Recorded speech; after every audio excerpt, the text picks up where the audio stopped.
이재명 대표 1심 선고를 앞두고 방탄 집회다 이런 비판에도 불구하고 2주 연속으로 거리로 나갔는데요. 심판의 날이 하루하루 다가올수록 이재명 대표 발언 수위도 상당히 거세지는 모습입니다.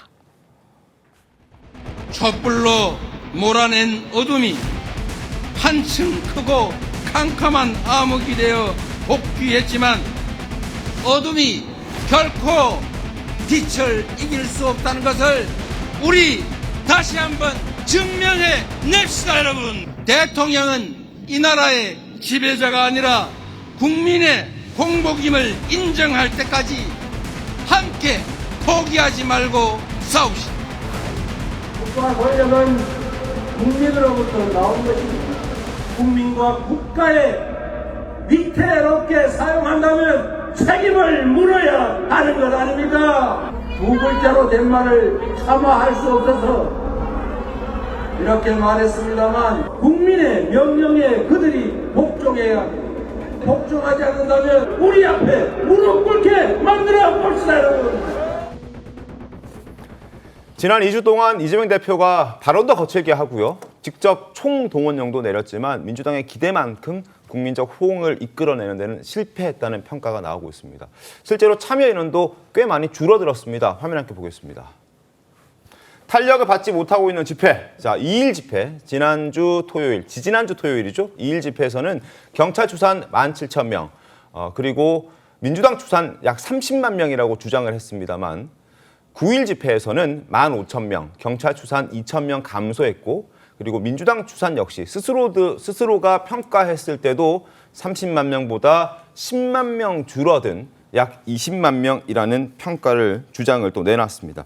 이렇게 줄어들었다는 것은 그만큼 야권에서 주장하고 있는 윤석열 대통령의 탄핵에 대한 어떤 동력이 굉장히 떨어지고 있다. 대다수의 국민들, 많은 국민들이 여기에 대해서는 적어도 여기에 대해서만큼은 동의하지 않고 있음을 보여주는 것 아닌가라는 생각도 드는데요. 어떻게 평가하십니까?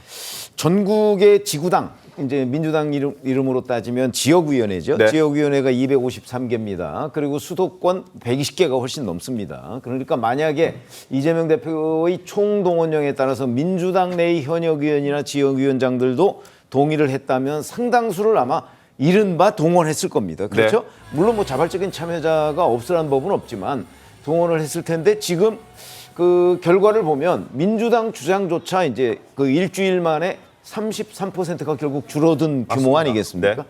더군다나 이 장소라는 건 서울시청이라는 거는 그 오후 4시에 지난 11월 9일 오후 4시에 민노총 집회가 있던 바로 그 장소고요. 네.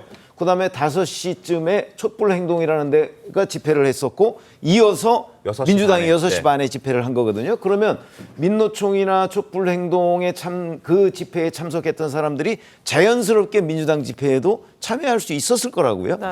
그런데 그런 걸 다 합쳤는데도 오히려 일주일 전에 비해서 줄었다 하는 거는 적어도 그 일반 국민들의 중도층이 그 관심을 보이지 않았다는 부분 하나 하고 민주당 내에서조차 이 집회에 대한 이재명 대표의 호소가 먹혀들지 않았다는 얘기가 되는 거죠. 그렇기 때문에 아마 이재명 대표는 제가 보기에는 네. 상당한 그 어떤 심리적 충격을 받지 않았을까 이렇게 관측이 됩니다. 글쎄, 저는 뭐 줄었는지는 잘 모르겠어요. 제가 네. 그 취재를 그 민주당 인사들한테 해보면 줄지 않았다, 좀 늘었다 이렇게 얘기하거든요. 아, 2일 집회보다 늘었다. 네네. 예. 근데 이제 왜 그러면은 자체 추산을 줄였냐? 네. 지난번에 30만이라고 했잖아요. 네. 근데 그때 어떤 결과가 발표가 됐냐면 그 통신회사의 유동량 유동인구 조사. 유동인구가 발표가 됐어요. 그때 한 2만 정도 된다 그랬는데 네.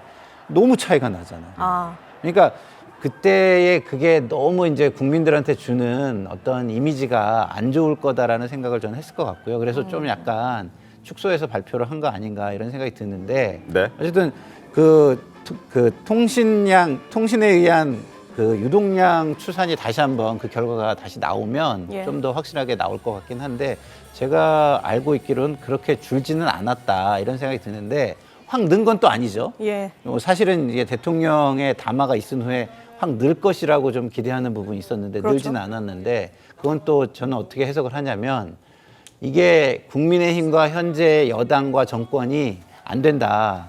그렇지만 거기가 안 된다고 해서 민주당을 바로 지지하는 것은 아니다라는 것을 보여주는 거라고 생각합니다. 알겠습니다. 예, 하지만 이 장외 집회 동력을 살리기 위한 민주당의 노력 거듭 계속되고 있는 분위기입니다. 우선 가장 다급해 보이는 이재명 대표, 이런 상황에 음모론으로 맞섰다, 이런 말들이 나오고 있습니다. 경찰은 민중의 지팡이, 국민의 집회, 시위, 표현의 자유를 보호하는 일이 우선입니다. 제가 바라본 지금 경찰의 모습은 우리 국민들을 감시하고 모이지 못하게 방해하고 어떻게든지 숫자를 줄이려는 권력의 추구처럼 보였습니다. 이렇게 불편하게 주권 행사를 해야 되겠습니까? 예, 또 뭐 상고 당일 친명계 모임이죠. 혁신회의. 네. 더민주 혁신회의와 또 독재탄압위원회가 법원 앞에서 집회를 하겠다, 지금 이렇게 예고하고 나선 상황인데 네. 이런 일련의 집회 상황들 재판부 압박용으로 볼 수밖에 없지 않느냐, 이런 해석이 있는데요. 실제 영향을 좀 미칠 것 같습니까? 영향이야 미치지 않겠지만 압박감이야 상당하죠. 결론은 사실 지금 나 있습니다. 판사들이 합의라 그러거든요. 결론을 내놓고 그거를 판결문으로 쓰는 작업을 한 보통 2주 정도 거치는데 네. 요거는 지금 결론은 이미 나 있는 상태에서 판결문 마무리 작업을 하고 있거든요. 근데 민주당에서는 지금 무죄 주장을 하고 있고 최고위원인 한준호 의원 같은 경우에는 판사들도 댓글에 영향 많이 받으니까 무죄 댓글 많이 달자, 뭐 자필 탄원서 쓰자, 뭐 무죄 탄원에 대해서 지금 부스도 바로 저 집회 옆에 설치해가지고 사실상 민주당이 원하는 게 무죄 판결이다라는 걸 적나라하게 드러내고 있거든요. 그러니까 판결은 이미 나 있음에도 불구하고 그 판결을 결국은 원치 않는 판결이 났을 때 승복하지 않는 것까지 연결하기 위해서 여론전을 끝없이 이어가려는 태도를 지금 보이고 있다. 판사 개인에 대해서도 지금 공격도 난무하고 있는데 그거에 대해서도 방치하고 민주당에서 자기들은 관여하고 있지 않다고 하는데 민주당의 조직들이 지금 집회를 예고한 거는 사실 한 몸이잖아요. 그러니까 네. 판사에 대해서 압박을 해서 내가 원하는 판결 날 때까지는 계속 여론전 하겠다라는 것이기 때문에 승복하지도 않을 거다. 이런 것까지도 예측할 수 있다 생각합니다. 알겠습니다. 오늘 아침에 또 더불어민주당 의원들이 SNS에 이런 글들을 올리고 있습니다. 이재명 대표 무죄 판결 촉구 탄원서 서명자가 100만 돌파했다, 이렇게 지금 홍보를 하고 있는 그런 상황입니다. 한준호 의원도 조금 전에 무죄 탄원 서명 100만 넘었다, 그리고 이제는 김건희 특검 촉구 1000만 돌파를 기대해야 한다, 뭐 이런 메시지까지 내고 있긴 하던데요.